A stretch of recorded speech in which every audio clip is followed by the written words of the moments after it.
നമസ്കാരം. വിഴിഞ്ഞം അന്താരാഷ്ട്ര തുറമുഖത്തിന് അഭിമാനകരമായ മറ്റൊരു നേട്ടം കൂടി.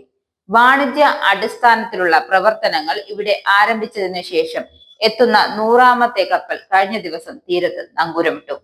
ക്രിസ്മസ് ദിനത്തിൽ തീരത്തണഞ്ഞ കപ്പലിന് തന്നെ 100 കപ്പലുകൾ തീരത്തണയതിന്റെ ആഘോഷം സംഘടിപ്പിച്ചു. വിഴിഞ്ഞം സീപോർട്ട് MD ആയ ദിവ്യ എസ് അയ്യരുടെ നേതൃത്വത്തിലായിരുന്നു വിഴിഞ്ഞം തീരത്ത് ആഘോഷം.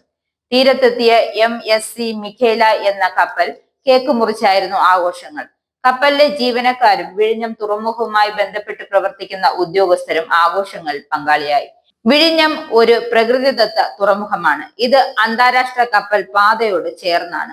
അതിനാൽ സൂയസ് കനാൽ കടന്നു പോകുന്ന ഏകദേശം 20,000 കപ്പലുകൾ 50% വിഴിഞ്ഞം തുറമുഖത്ത് നങ്കൂരമിടുമെന്നും പ്രതീക്ഷിക്കുന്നു.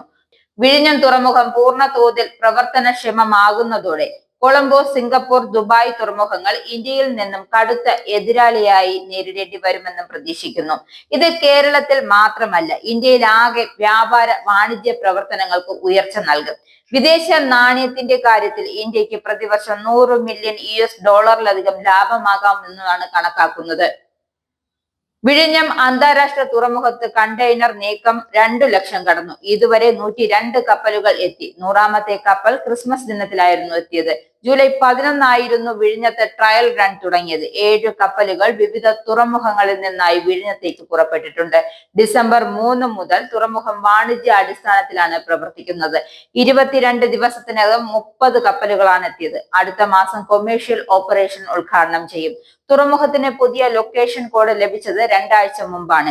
ഇന്ത്യയുടെയും തിരുവനന്തപുരം ജില്ലയുടെയും ചുരുക്കെഴുത്ത് ചേർത്ത് INTRV01 എന്നാണ്. ഇന്ത്യയുടെയും നെയ്യാറ്റിൻകരയുടെയും ചുരുക്കെഴുത്ത് ചേർത്ത് INNYY1 എന്നതായിരുന്നു ആദ്യം ലഭിച്ച ലൊക്കേഷൻ കോഡ്.